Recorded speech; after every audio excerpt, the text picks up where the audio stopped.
No more prequels.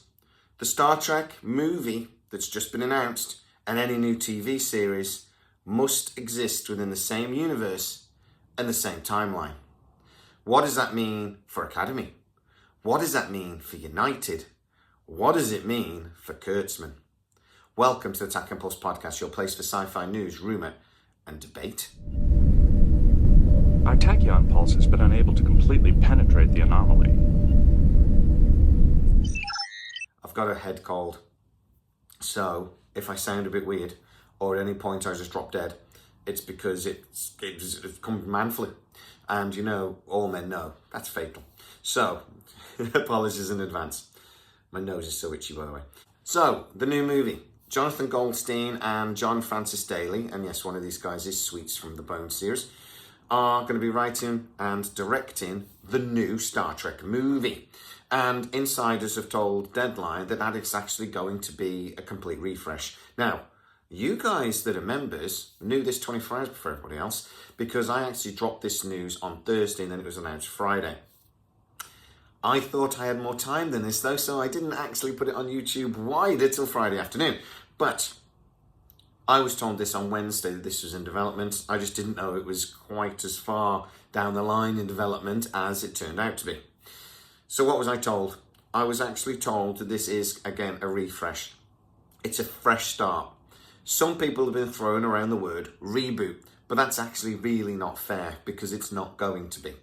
But it is going to ignore Kurtzman Trek. I am being told though, and this is really going to be important for Kurtzman, Academy, etc., that this movie is going to exist within the same timeline and same universe as any TV series that then follows it. Now, unless this movie is set in the same time frame as Academy, it means that's done. And unless this movie is then going to exist within the same time frame as Star Trek United, which is when Archer becomes the president, and basically, 100 years before the original series, then it means Star Trek United isn't going to happen. Now, I have been told that Star Trek United was well liked by Paramount, but as you know, I mentioned in a video previously, they knew they wanted to do this one timeline, one universe thing. So I am wondering whether, basically, if they do pick up United, it would be just a one-off movie before this refresh, or maybe even a miniseries, again, done before this refresh. Just very quickly, when could we expect this refresh? Generally, it would be about 2 years. So development always takes at least 6 months. It just always does. You've got to write a script, get Paramount to agree it. Normally there's a bit of back and forth on that. And then you'd be waiting for production, so they may wait for a studio, etc. There's then generally 6 months pre-production. You then have roughly 6 months to film it. And then any post-production can be anything up to a year. So we could be looking at actually 2.5 years until we get this movie on our screens. Obviously, in the summer of next year, the deal with Secret Hideout ends. If United was then to be done, it could be done within about 12 months. So it could be something that drops maybe about 6 months before the movie, if Paramount got off the arse and do it quickly, and that's what they decide to do. What I'm actually being told is Star Trek United is probably not going to happen. They want a complete restart and a refresh, and as I say, they want both of these projects, the TV series that follow the movie, to exist in the same timeline. When is that timeline? I was told that this would be chronologically in line with when TNG DS9 Voyager ended. Now, that would mean that it would chronologically be after Picard Season 3, but they would have to actually ignore the events of Picard Season 3. As you know, I've told you before, there'll be legal reasons why they need to do that, because if Kurtzman doesn't get a deal, they would have to do anything or they couldn't reference anything that was original done by Kurtzman without an agreement with Kurtzman. They seem to be deciding not to do that. But also, Kurtzman Trek has been very, very controversial. Now, whether you love New Trek or not, you have to admit that it has been controversial. It has divided fans. There are fans that hate it. I've been accused of being one of them. It's not true. I actually love Star Trek. I loved Lower Decks. I love episodes of Strange New Worlds, but not all of it. And there were parts of Discovery I quite liked. I actually thought it ended really well. But there are people out there that hate it, all of it, and think it's an abomination. To be fair, the first series of Discovery was. But there are also people that love it, and there are people a bit in the middle, like me, that like bits, don't like others. At the end of the day, I love Star Trek. I just want good Star Trek. That's all I really care about. But they are aware that it's been controversial. So they want a fresh start. I'm also being told that they plan to move away from Kurtzman. So again, they want a fresh start from that. I actually think that these guys that did Spider-Man Homecoming and they did Dungeons & Dragons, Spider-Man Homecoming was obviously a massive success. Dungeons & Dragons was not commercially brilliant, but it's actually a very good film. If you haven't seen it, go check it out. It's actually really good.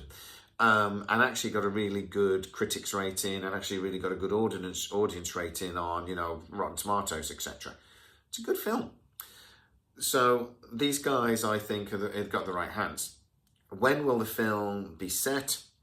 We don't know for certain, because what I'm being told is they have actually got a bit of free reign on this. And if they've got a good story idea that maybe doesn't follow on from Picard chronologically, they would be allowed to take that on. Another reason, actually, why they need to ignore things like Picard Season 3 was that it made no bloody sense. Right, it takes 2 years to cross the Federation at warp. So depending on where a ship is, it could take a year to get to the middle of the Federation, right? But the entire fleet, that only seemed to be a couple of hundred ships, which also doesn't make any sense, were at Earth. Oh, the Federation wasn't being defended at all, by the way. There was no, apparently, any missions going on anywhere in the Federation. And if there was sort of like a rescue mission needed, you're stuffed for a year because it would take the Federation ships that long to get back. I loved Season 3 of Picard, but logically it made no bloody sense. So anyway, there's elements of it. Also, Romulus. Why is that gone? Just ignore that happened as well. So if we have a movie and a TV series that is set in one timeline that influence each other, now I'm going to use the word Marvel here again, but I don't mean it in the way Marvel films are made or whatever, but the way Marvel films and TV series are done is that they interact with each other, they influence each other. It does seem that Paramount bosses want to get back to that. And I've heard whisperings for years that actually Paramount weren't massively happy with the business decisions, Section 31, for example, and certain creative decisions that Paramount have allowed Secret Hideout to do, but also the fact that it's complicated. Lots of different timelines, 2 universes in the movies. The new bosses at Paramount want to bring all of that together and for it to make sense again. So basically, we're at that position at the moment where we are getting a restart. It will be a continuation, in theory, from Star Trek back in the TNG, DS9, Voyager, and even Enterprise years. But it will not be a continuation of the new Trek. Get into the comments and tell me what you think of that immediately. Is that something you would put 2 thumbs up for? 3 thumbs up if you had them? Or is that going to be a little bit confusing or even a shame if they can't actually reference the history? That actually Kurtzman Trek will be basically erased from Star Trek history. They can mention some of it, but they can't mention all of it, basically. How would you feel about that? Get into the comments. It would be true to say that we're going to be getting something very different with Star Trek. That might be with Kurtzman. He might be instructed to do something, again, different with Star Trek. I'm hearing it won't be, but that decision, as far as I know, hasn't yet been made. But at very least, it means we're getting something that's going to be a little bit different from what we've had in the past. It's going to be something a little bit more, I hope, coherent. Is that a good thing? Even if it means we don't get Star Trek United. Get into the comments and tell me exactly what you think.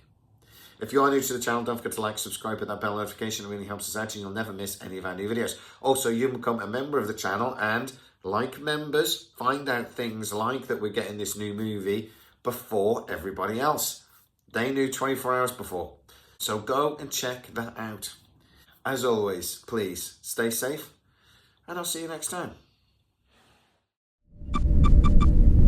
Our tachyon pulse has been unable to completely penetrate the anomaly.